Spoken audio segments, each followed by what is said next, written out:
Alright guys, today's project is always another project.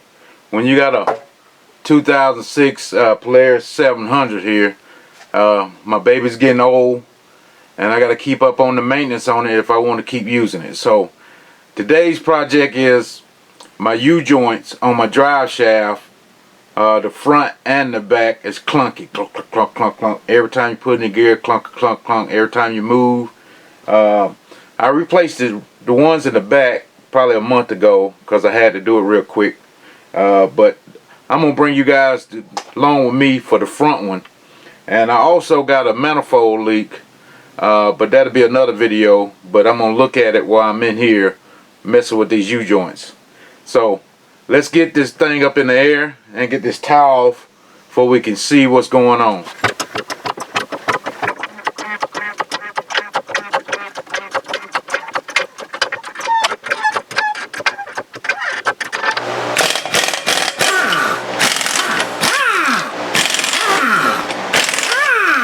Alright guys, I'm just touching on some of the difficult parts that I think that's going to happen in this install. I'm trying to get to the back side of the shaft where it goes into the motor here, and I'm having to take this side panel off where the foot goes. So in the book it says take off the fenders, but I don't want to go through taking all the fenders off and all that good stuff. So I'm gonna try to see if I can just pry this out of here by lifting up on the fender here in the front, and hopefully I can do the same thing here in the back. And I should have cleaned this off before I started this, but that gives me access to the back of the drive shaft here. So I just want to show you guys that. We're gonna keep going at it. I forgot to add two things here. To take this off the bike, it's got four little push tabs, little plastic push tabs like a car here, and it had four Torx bolts here on the top, and we just took those off and it's loose. But one thing that help you is this tool here that it actually pops off car parts, but it's a good deal. It pops off the little push tabs, and I've been fighting with a screwdriver over the years, and I've tore up plenty of these. But with this tool, you just get it up on there and it pops out real easy. I mean, this is just a $10 Harbor Freight. You can get 5 in a pack, all different sizes. And I've been punishing myself for years using a screwdriver. So go out and get you one of these, what they call these, upholstery trim tools. Just want to let you know. Alright, I'm on the left side of the bike now. We got to get this roll pin out of the front of this U-joint here. I doused it down with some PB Blast to try to help lubricate it once I start getting it to move. Hopefully it's not that bad. So we just, like I said, this is a punch tool. It's all about having the right tools. Like I said, this is a nice long one. I got from Harbor Freight also. That way you can get in here and have some room to hit it. So hopefully it'll come on out. We can move on to the next thing, trying to get the front differential right here to move, because we need to move at least an inch or two to get the front of the U-joint out of the shaft here. So let's see if we can unloose some of these bolts that's holding this front differential in and get that to move. Okay, let's do a summary before I get too far. Back here in the back here is the motor mounts for the front motor mount. I took the 2 screws out of the motor mount in the back side of it, and it's one that's goes on the top. I took that out so I could get this bracket out the way. The book says just take the top one out, but I think I need to take it all out. So we did that. Then here on the front, I got the front differential loose. It was 4 screws, one right here, here, here, and here. So we got good movement on that. And then on the left side of the bike,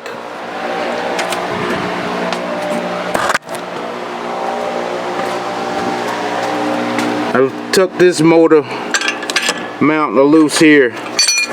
Just the 1 screw here. This screw I couldn't get all the way out because of the pipe here, so I just took it the top part of the bracket off up the top for it to be the motor be loose. It's not terribly loose, but the book says that's the only thing I need to take apart.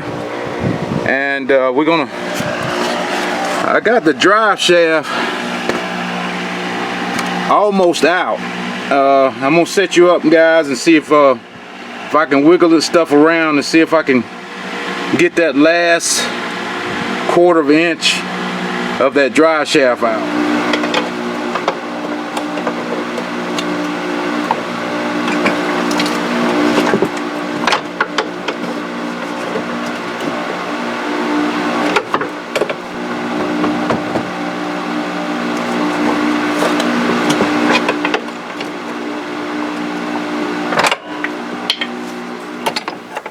Alright, we finally got it out the front here, and tell you the truth, I think I could have did that without taking the bolts off of this engine, the motor mount, because the engine really didn't move, but it's going to be a booger bear to put it back on there trying to pry it like that, but we got it off. We'll worry about that part once we got to put it back on.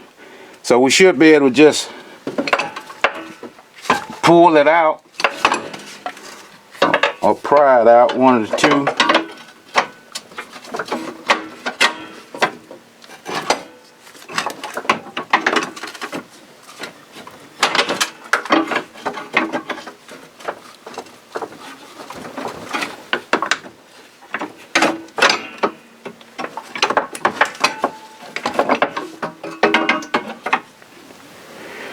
Okay, I've got it start moving after a lot of cuss words and a lot of banging here.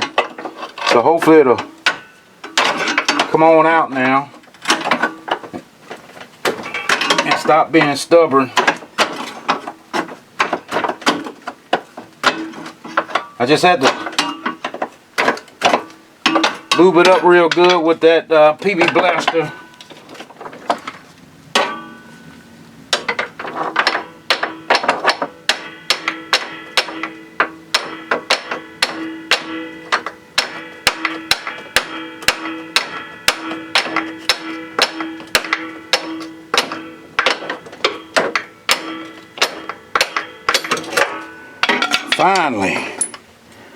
Finally got it out.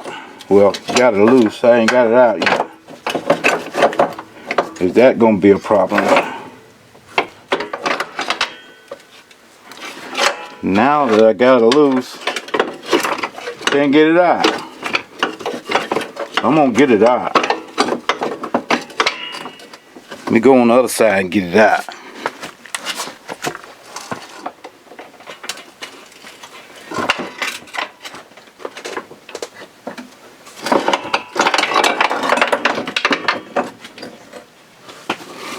Alright guys, there it is. I finally got it out. As you can hear it, it's kind of shaky.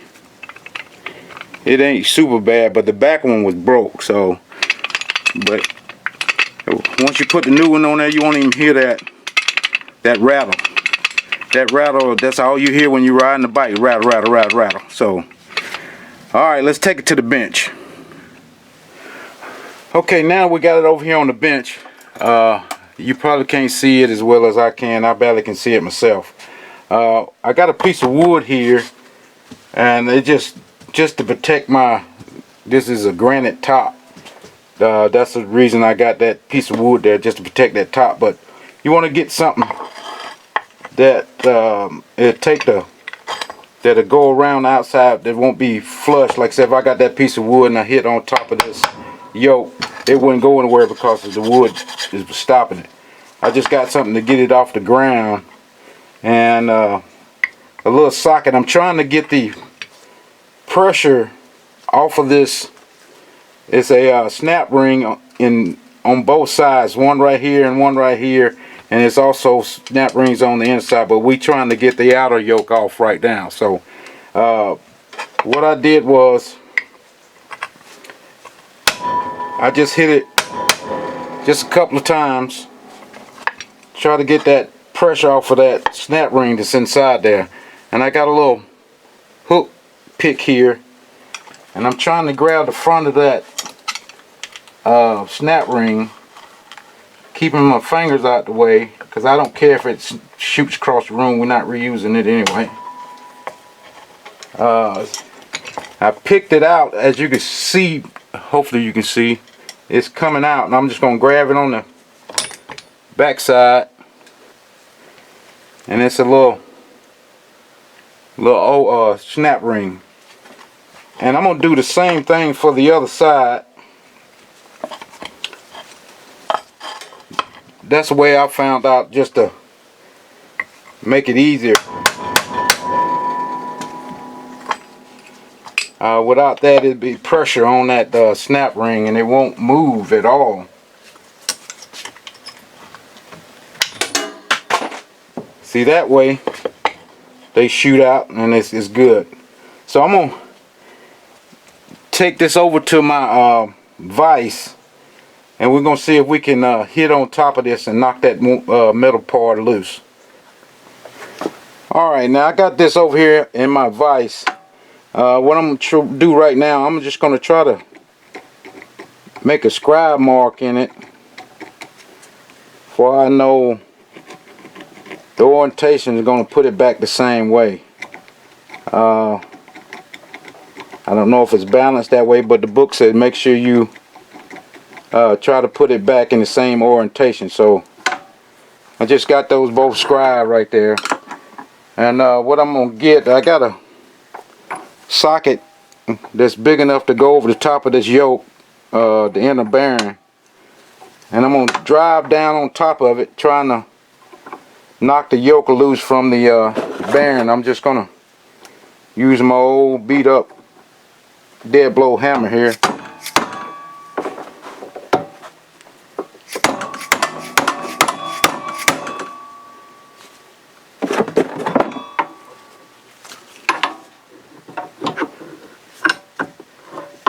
Want to try to come out. Yeah, it's coming.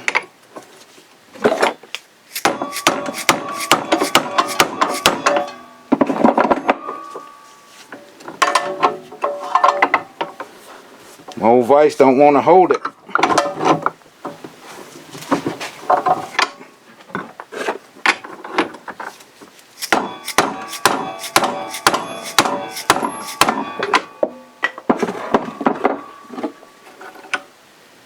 You see how the top comes out?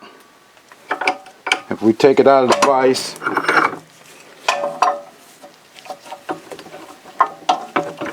and flip it over and do the same thing for the other side, that should pop out real easy, hopefully.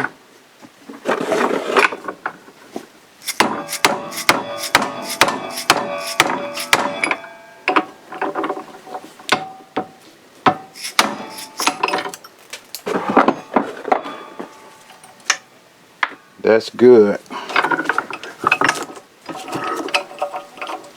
Now you should be able to take the yoke off, and we're going to do the same thing for the inner yoke, for the inner bearings here on this inner yoke. Okay, we going to get the inner bearing out of the inner yoke here. So I got it back in the vise. I'm going to get my socket. We're just gonna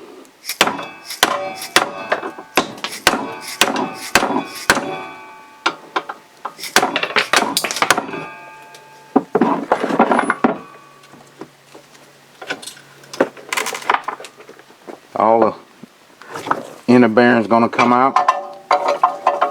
Just flip it over.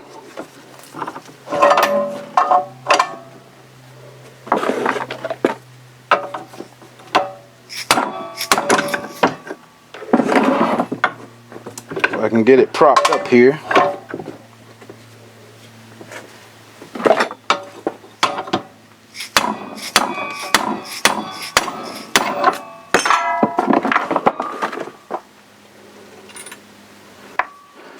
Okay, that was easier than I did the back ones. I did the back ones with the press, and this method is much easier. So let's go back to the bench and put the new one in. All right, we're going to insert the U-joint here, and we're going to just lightly tap in the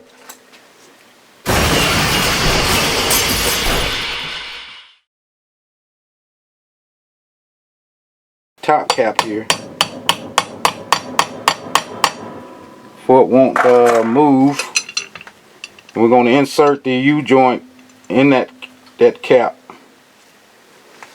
so we can keep the needle bearings in there from moving around. We're going to do the same thing for the outside here on the other side.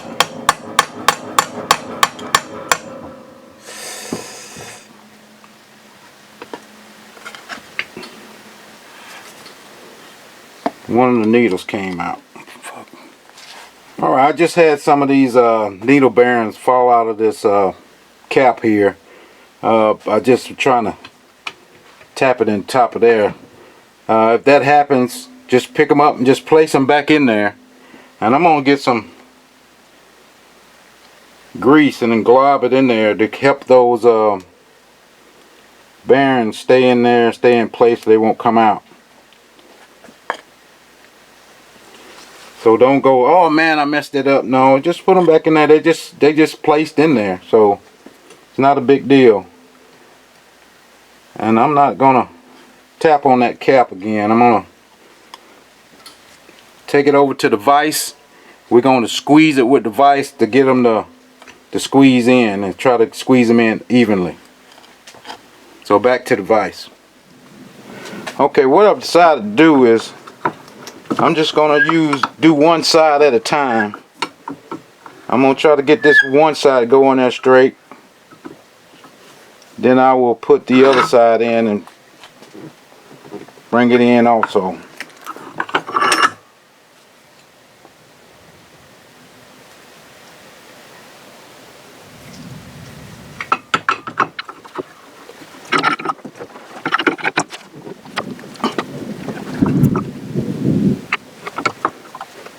We're going straight with the on one side. This should be hard. It should be there goes. One straight up. Go down there. Leave the one and hopefully we get straight in there. No, this is easy. You also in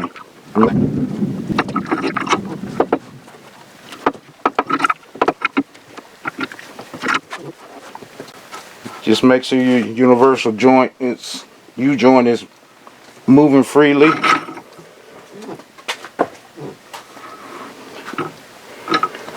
Because you don't want to have to try to get that back off.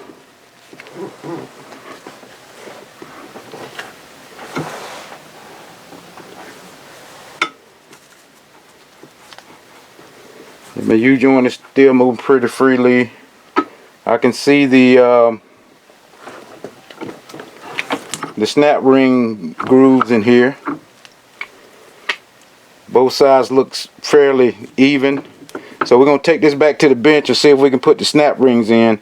We might have to tap on it just a little bit to get the snap rings to sit in there. So let's go back to the bench. I know you guys can't see this, but I'm just trying to show you the steps. Hopefully that'll help more than actually seeing the actual snap ring snapping in there.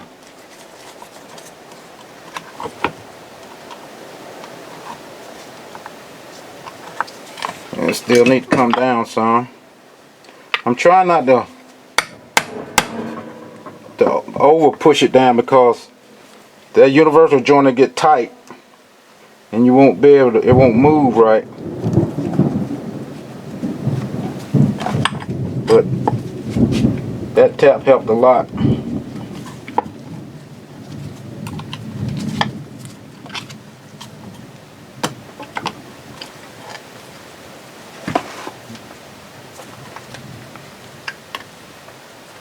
Okay, that snap ring is in there. Now we need to do this top snap ring, and like I said, we're going to just tap the top of it down.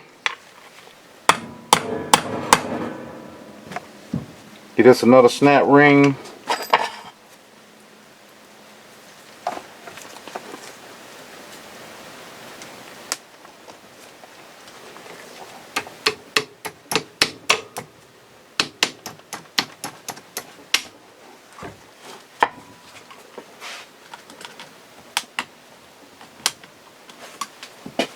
That one's in there. Okay, I'm good with that.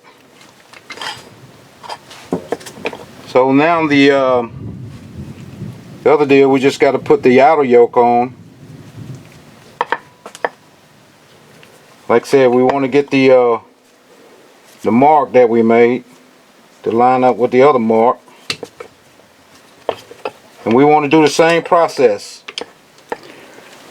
Alright guys, we got all the new universal joints, U-joints in. No more rattling. And now we're going to put it back on the bike here. I did put a big glob of grease here in this back part where it's got this grease zerk, for I wouldn't have to grease it after the fact. And the book said it had an O-ring on the end of this shaft here, just on the outer side of this once you push it on. It was now on there, and I just put one on out of my little kit that was tight enough to have some resistance on it sitting in there. So like I said, I had to lift the motor up with a pry bar just to get this drive shaft back in there. So we're going to try to get it hooked back up here. And I did clean the all the little teeth here on the transmission shaft here. Just got a wire brush and just cleaned it on both sides here, just not put the dirt back in there. Hopefully, if I have to do it again, it'll come off much easier next time. So hopefully it just slides on.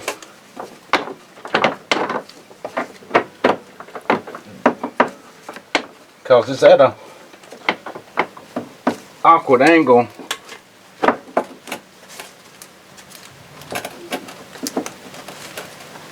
It's just not a straight angle going in. It's kind of going in like this. Going on millimeter at a time.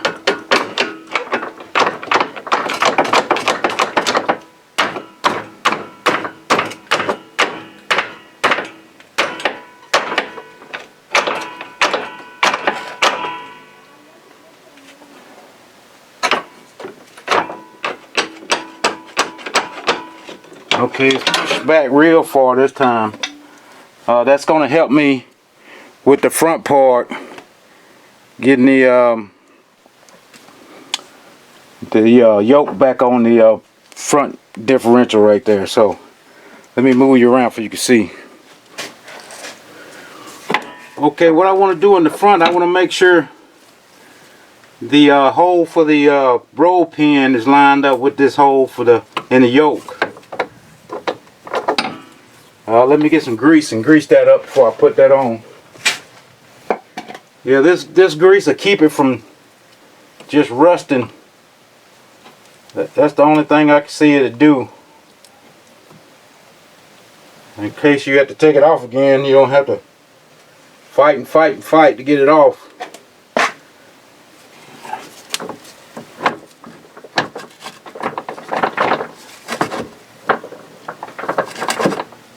Okay, that went on there easy enough. I'm gonna reuse this same roll pin. They tell you to put another one in, but I don't believe I have another one. I'm gonna have to wait till I lock down the front differential before I can get some beating room on it. Okay, we got that in. Now we're gonna put the screws back in the front differential here before it doesn't move, and then we can put the motor mount back on and the side engine motor mount. Alright guys, that's another project down. Those U-joints wasn't too bad. In my scale from 1 to 10, I put it probably like a 6.5, maybe a 7, depending on if you had a vise to be able to pull those, to squeeze those caps back in, or a press or anything like that. Without those, you're probably gonna catch more hell than it's worth. So I would at least have a vise that I could use, or like I said, a press. I did the back ones with my press instead of the vise, and it was much harder using that press. The vise was pretty good if you got the one to go on straight. If you got them to start coming in straight, they wasn't too bad. But if they cocked any, 1 or 2 I caught hell on, but I did get through with it. And like I said, the other thing is, if you drop those caps and the needle bearings come out, don't get crazy. Just get you a small screwdriver or some kind of something that's small enough to put one in at a time, and you get them lined up. Then if you stick your pinky in there in the cap and straighten those bearings out inside of it, and like I said, it's a little grease will help. Don't put too much. I put too much in, and the bearing will stick to the actual screwdriver, whatever you're trying to do to get them to put back in there. But other than that, like I said, I think this is a doable job for almost anybody, and I'll put my links in the description on the U-joints that I use and where I got them from and that type thing. But other than that, guys, I appreciate you watching, and like I said, we're always doing something with the old baby here. She always needs something going on, so we're gonna try to keep her going. Like I said, hunting season coming up. I know I've been lacking on videos, but much hasn't been going on. But I'm finna get ready for food plots. That's why I'm getting her ready, for she can do some work down in at the camp to get the food plots together. So until those videos, guys, I appreciate you watching, and we out.